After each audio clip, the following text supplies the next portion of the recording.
10 pessoas entubadas por Covid-19, em média, apenas 2 sobrevivem. Não arrisque. Respeite as medidas de prevenção. Prefeitura de Cuiabá.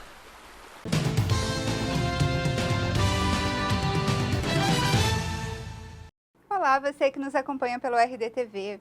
Hoje nós temos aqui no nosso estúdio ela, que é a Ana Luísa Peterlini. Ela é promotora do Ministério Público, já está lá há 25 anos e sempre, desde o início, atuando no meio ambiente. Muito bem-vinda ao RDTV. Muito obrigada por estar aqui conversando com a gente. Eu já queria começar, já sendo uma questão mais específica em relação ao cadastro ambiental rural, né? Esse instrumento importante aí para, desde regularização fundiária também, a questões relacionadas à recuperação de áreas degradadas, né? Como que está essa questão ali? Como que você está vendo o que está acontecendo? Então, primeiramente, é um prazer estar aqui com vocês. O Cadastro Ambiental Rural é um instrumento concretizado agora pelo Código Florestal de 2002 que permite a regularização dos imóveis rurais. Além de, claro, de controle de desmatamento, de planejamento rural, uma série de outros instrumentos que nos permitem muitos benefícios. Em Mato Grosso, nós estamos com uma certa dificuldade para a implementação do CAR. O CAR já existe aí há muitos anos aqui no estado, desde 2008 com o MT Legal, mas a gente não conseguiu ainda fazer com que esse CAR seja efetivamente implementado como previsto no Código Florestal. E por quê? Porque nós temos aí um modelo de CAR muito burocrático. Nós temos um sistema que às vezes, que é o SINCAR, não nos dá a resposta efetivamente.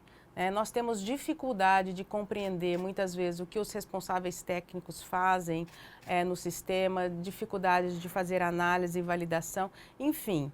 Nós já temos aí praticamente 9 anos do Código Florestal, e até ontem eu estava conversando sobre isso, nós temos apenas 0,01% dos imóveis rurais em fase de regularização. Nós temos apenas 3% dos CARs validados em Mato Grosso. Apesar de nós termos uma estrutura em termos de, na Secretaria de Estado do Meio Ambiente, que é responsável por fazer isso, é uma estrutura muito boa que foi montada para que esse CAR pudesse realmente ser validado. Nós temos cerca de 50 analistas, todos equipados com equipamentos de ponta, mas infelizmente o modelo adotado é muito pesado, há uma série de fatores que somados acabam inviabilizando a finalização desse processo. E o que acontece com isso? O CAR não chegando ao final, não sendo validado, nós não temos a recuperação daquelas áreas degradadas. Porque a ideia do CAR é você permitir que o imóvel rural seja regularizado, recuperando áreas degradadas, áreas de preservação permanente, reserva legal, enfim, para que a gente possa garantir aí a recuperação de vegetação nativa, porque vocês sabem que nós temos aí um passivo de desmatamento ilegal muito grande em nosso estado. Essa questão que você apontou, já são quase 10 anos, então, de que já poderia ter andado um pouco mais, né? O que tem travado? Acha que, de alguma forma, impede a fiscalização, possa ir por esse lado? Há uma série de fatores que acabam travando, desde fatores políticos, às vezes falta vontade política de concluir esse processo, muitas alterações em lei. O próprio sistema, hoje, é tudo via sistema de tecnologia. Às vezes o sistema não está preparado, não dá a resposta, trava o sistema, não tem aquela ferramenta para fazer aquele módulo, não foi construído ainda.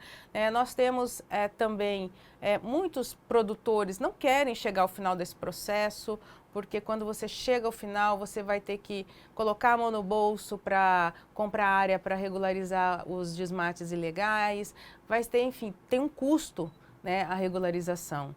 E tem também a própria insegurança dos servidores que atuam com isso.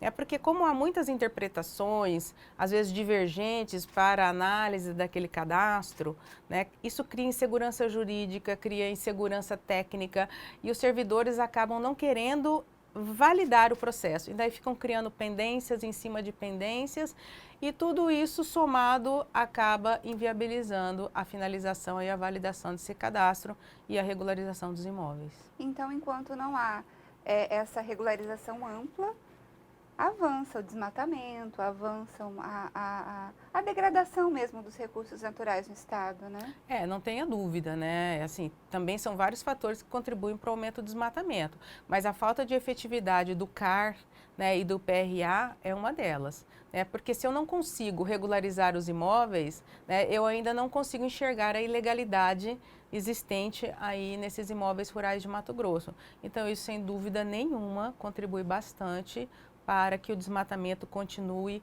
sempre avançando aqui no estado. Dá para considerar aí como um dos fatores principais? Eu acho que a falta de receio, né, dos infratores na punição e também a própria falta de um controle até pelo mercado um pouco maior. Né, porque eu faço uma crítica muito pesada. O CAR hoje, só a inscrição do CAR, sem essa análise que é necessária para validar as informações, ela acaba sendo usada para mostrar a regularidade do imóvel. E o imóvel não está regular só com o CAR. Ao contrário, né, tem muita gente que faz a inscrição do CAR e abandona até a própria continuidade desse processo, né? E esse instrumento, a inscrição do CAR, tem servido para financiamentos bancários, tem servido para apresentação em mercados, né, de commodities, enfim, frigoríficos, esses mercados, né, agrícola, e quando na verdade o CAR não poderia ser um instrumento que sinalizasse a regularidade do imóvel nessa fase. Ele tem que passar por um processo de validação. Aí sim nós sabemos que aquele imóvel está realmente no caminho da regularização. No Congresso tem tramitado esse tema, se não me engano ele está nas mãos hoje do senador Carlos Fávaro. Ele estuda um projeto de lei, algo do tipo, que trata da regularização fundiária. Pode ter alguma implicação na legislação estadual ou até no próprio trabalho da SEMA em relação ao CAR? Você diz regularização fundiária ou ambiental? Fundiária. Fundiária. Porque acaba passando, né, se não me engano, pela regularização ambiental também. Então, esse, na verdade, eu sempre insisto, né, em querer separar a regularização ambiental da regularização fundiária. Tá? Porque, por exemplo, Mato Grosso tem um problema bastante sério de regularização fundiária, especialmente em algumas regiões, tipo Colniza, algumas regiões que a gente sabe, União do Sul, que tem grilagens de terra, né? Então existem problemas bastante sérios e pontuais nessas regiões. Então, se a gente resolver atrelar a regularização ambiental também à questão fundiária, a gente não avança nem de um lado e nem de outro. Né? É claro que a gente consegue enxergar que nessas regiões, por exemplo, Colniza, que uma coisa está muito linkada à outra, né? Invasões de terra com desmatamento, com degradação ambiental. Né? Por outro lado, a gente tem que o CAR, por exemplo, que é um instrumento de regularização ambiental, ele jamais pode ser utilizado para fazer regularização fundiária. Né? Até a própria legislação do Código Florestal, ela já diz expressamente isso. O cadastro ambiental rural não se presta para regularização fundiária, porque em tese é um processo mais simples. O cadastro, ele é declaratório. Né? Então, eu não posso chegar lá e declarar, eu posso declarar as informações que vai passar por uma validação, mas para você fazer a regularização fundiária tem que ser algo, né, mais elaborado, né, que demanda uma prova um pouco melhor. Certo, então fica um alerta para o relator, separa as coisas. Sim, com certeza. Não, e o senador Carlos Fávaro conhece do assunto, porque ele já foi da AproSoja, né? e assim também já foi secretário de Meio Ambiente. Então, ele conhece as duas pontas e tem essa experiência. Certo, está nas mãos de alguém que tem conhecimento. Sim. Promotora, é o seguinte, além desse tema, um outro tema que tramitou no Congresso e que tem impacto direto aqui, até na própria fiscalização, é o PL, né, o Projeto de Lei do Licenciamento. Ele é muito polêmico, gerou várias críticas e vai agora para o Senado. Como a senhora vê o texto que foi aprovado agora pelo Neri Geller? Então, assim, esse projeto de lei já tramita na Câmara desde 2004, né? Mas foi muito de repente que ele foi colocado em andamento pelo deputado Neri Geller, né, sem uma discussão mais atualizada. Já houve discussões antigas, mas foram discussões antigas.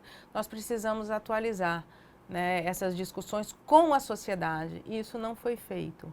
Né, e o texto apresentado, ele de fato, ele viola bastante, né, o princípio da prevenção. O direito ambiental é todo baseado no princípio da prevenção, né, e o licenciamento ambiental é o exemplo mais clássico desse princípio, né, quer dizer, você só pode exercer uma atividade impactante, né, poluente, se você faz um prévio licenciamento, tem um prévio controle.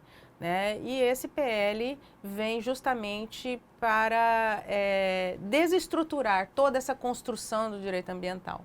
Né? Na medida em que ele isenta de licenciamento diversas atividades, né? Na medida em que ele coloca como a possibilidade do licenciamento, né, que é a licença por adesão e controle, né, também diversas atividades que são impactantes, né, tirando aí essas avaliações ambientais, estudos ambientais que são necessários, né, para que a gente possa liberar, né, emitir uma licença para essa atividade.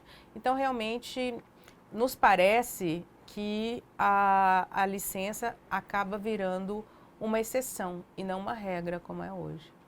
E isso inviabiliza muita coisa. Isso acaba prejudicando, sem dúvida nenhuma, o meio ambiente e a qualidade de vida da população. Sim. Você falou da LAC, né, que é a licença por adesão e compromisso. Isso.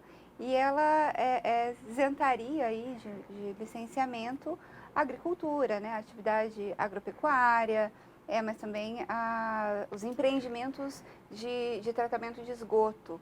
Como que é possível conseguir fazer com que os empreendedores cumpram a legislação, sendo que eles mesmos vão declarar se aquilo está correto ou não?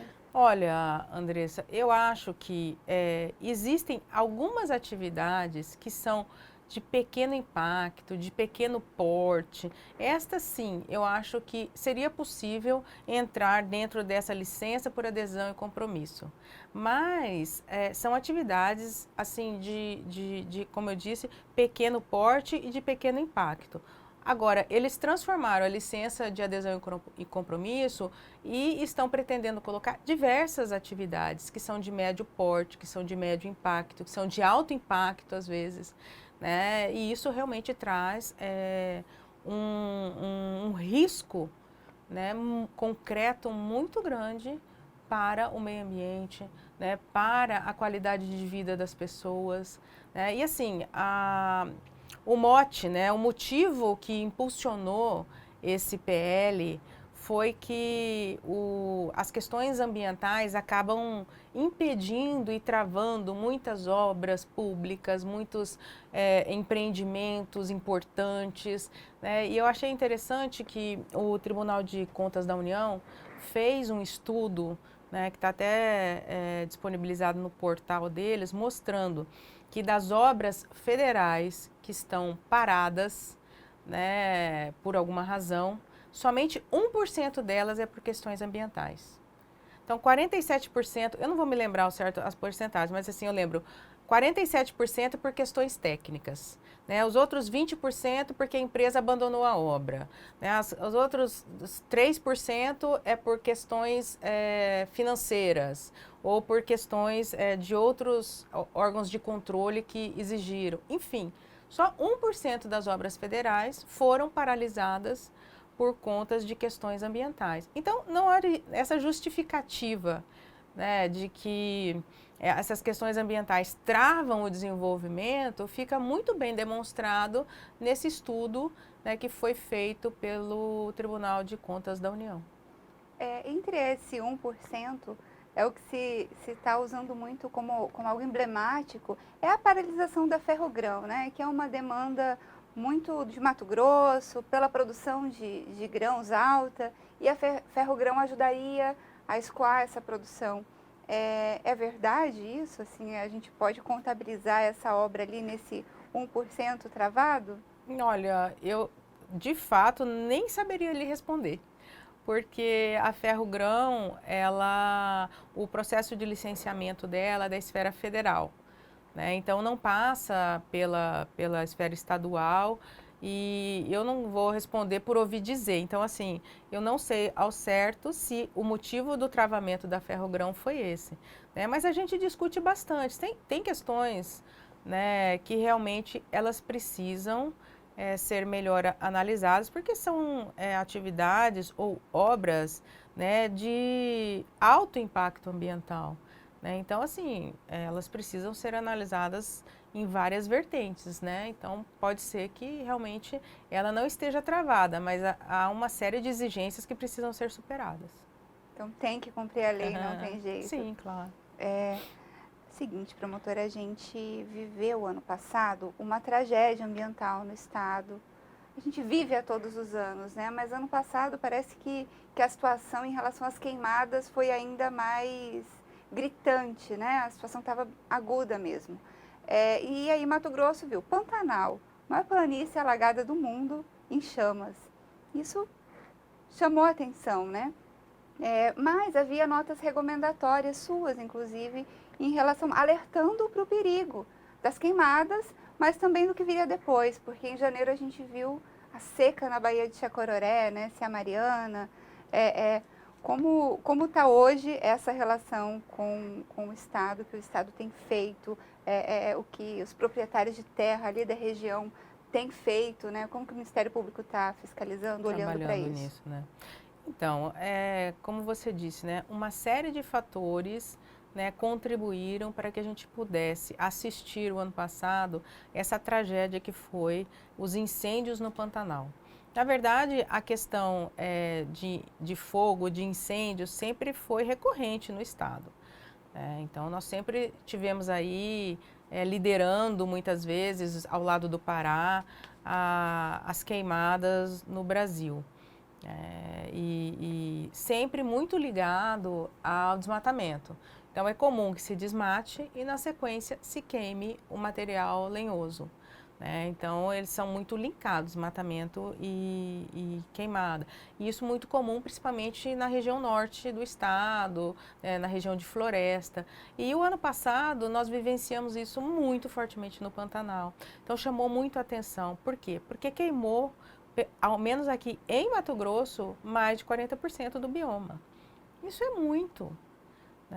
Isso é uma tragédia, porque além de nós perdermos, né, o Pantanal, que é um patrimônio da humanidade, né, que tem vários títulos aí recebidos internacionais, a gente perde esse potencial turístico porque há um prejuízo ambiental muito grande. Nós tivemos a perda aí de muitos animais. Foi uma tragédia para os animais silvestres, para a ictiofauna também. Enfim, isso chamou a atenção do mundo. Então, houve uma sensibilização, que voltaram-se os olhos para o Pantanal. E este ano nós temos mais recursos, o Estado tem mais recurso para lidar com isso.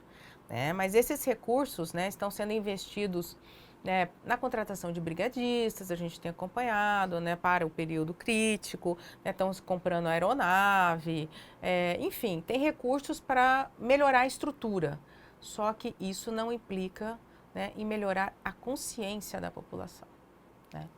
A população também, porque nem o fogo começa do nada, caiu um raio, pode acontecer, mas é exceção. Começa pelas mãos dos homens, pela mão do homem. E no caso do Pantanal, nós fizemos um levantamento, Andressa, 65% da origem do fogo foi em área de pastagem. Então, provavelmente, são áreas que estavam sendo preparadas, né, para a atividade e o produtor colocou fogo.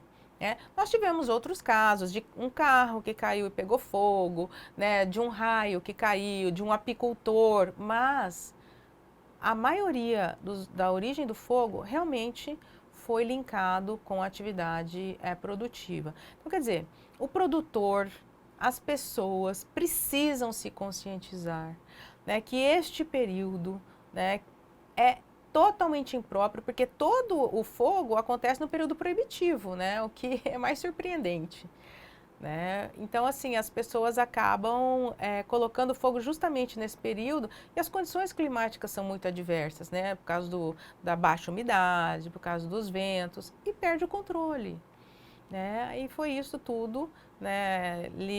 Ainda podemos dizer que foi, acho que, o ano mais difícil em termos de seca que a gente enfrentou, e esse ano não será diferente, né? As previsões já indicam que esse ano também vai ser um ano muito difícil, né? E que se a população não se conscientizar, nós corremos o risco de repetir essa tragédia. E a gente está falando de comunidades tradicionais que estão ali no Pantanal já há pelo menos 2 a 3 séculos, né?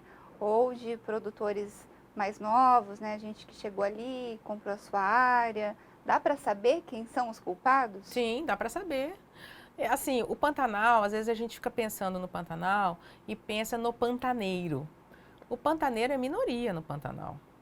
Né? É uma minoria mesmo. Eu digo para vocês que 50% do Pantanal de Mato Grosso está na mão, você vai falar brincadeira, de 12 imóveis.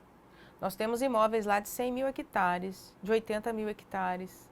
Né? Então, nós temos grandes fazendas, latifúndios mesmos, né? E muitas fazendas abandonadas. E essas fazendas abandonadas acabam aumentando esta massa, né, que permitiu que esses incêndios alcançassem essa proporção.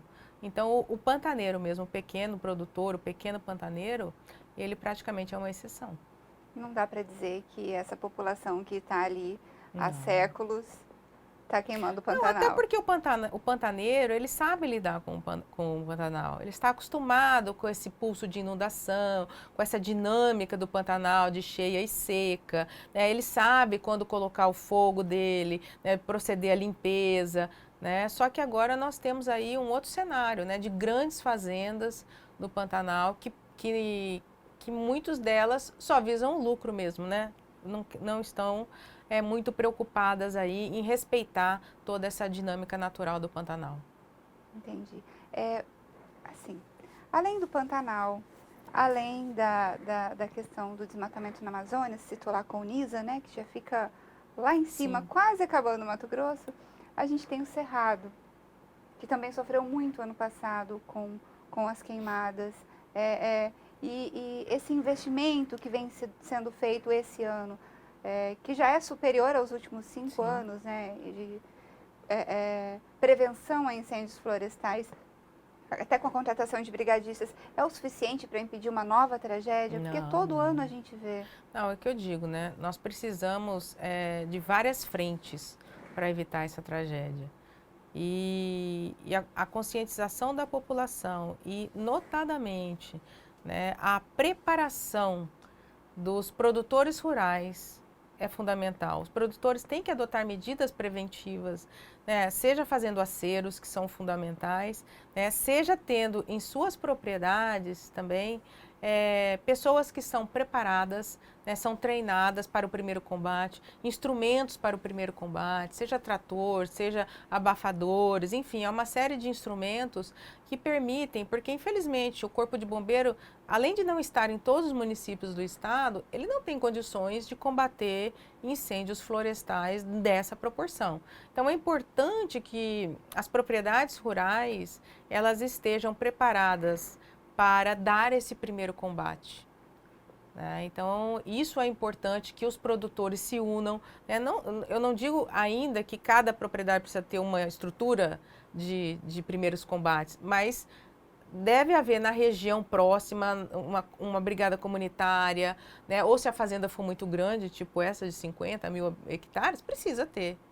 Entendeu? Então, assim, nós precisamos criar essa consciência, né? Isso já faz parte de uma nota técnica do Comitê do Fogo, né? Essa necessidade, né, das propriedades rurais estarem preparadas para combater os incêndios, sem ficar dependendo de bombeiros, né? Os bombeiros podem socorrer, mas eles não conseguem dar o primeiro combate, né? Então, há essa necessidade dos produtores se adequarem e se prepararem para isso.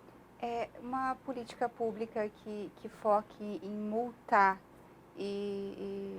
enfim, aplicar multas em caso de crimes ambientais, Sim. enfim, é uma política de Estado, ela é o suficiente para Também aplacar? não é o suficiente, ela é necessária, né? A aplicação de multa, a responsabilização de todas as formas, na área civil, na área administrativa e na penal, ela é necessária, né? Mas ela sozinha também não consegue evitar a prática dos incêndios florestais. Então, nós temos que trabalhar muito forte preventivamente e, num segundo momento, combatendo o incêndio se ele acontecer. E no terceiro, a responsabilização.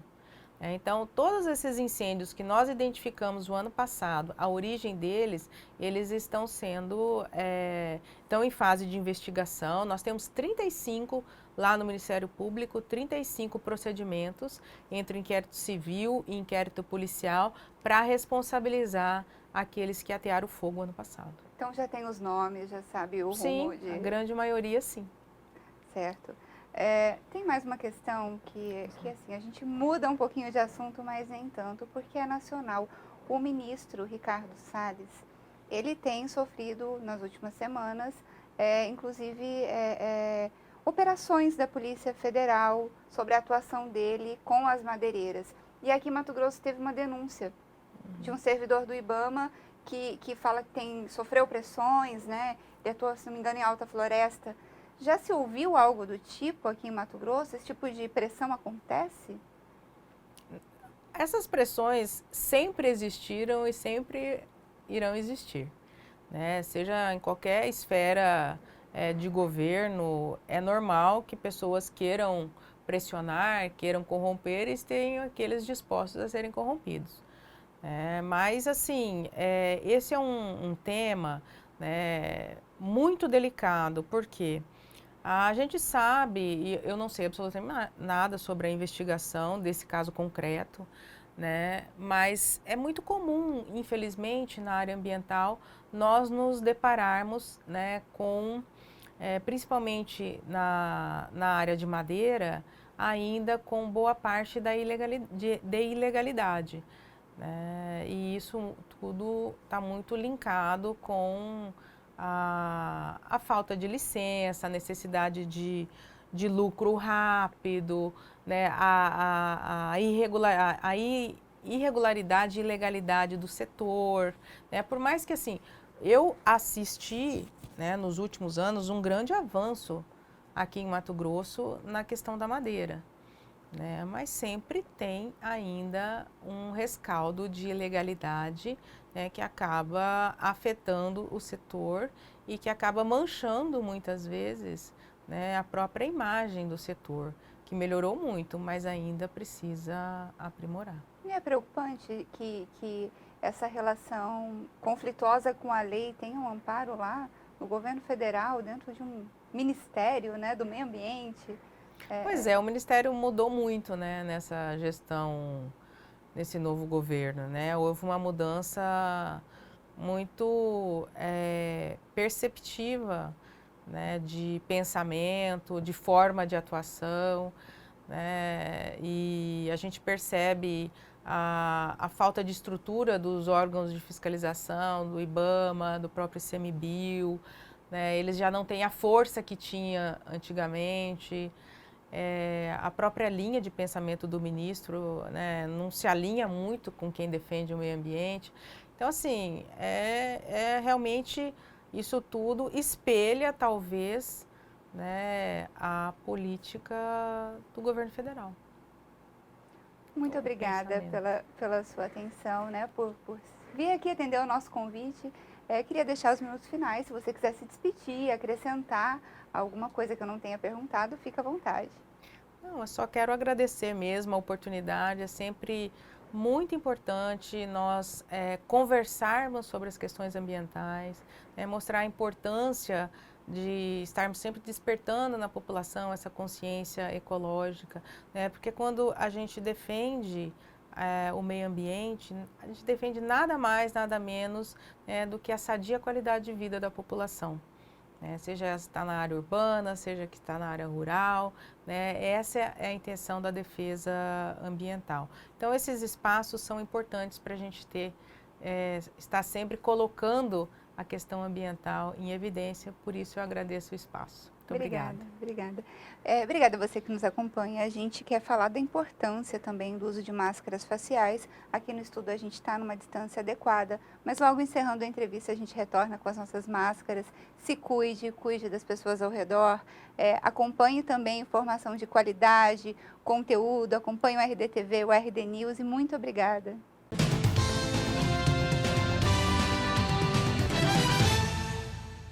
Na pandemia, a prioridade é proteger e salvar vidas.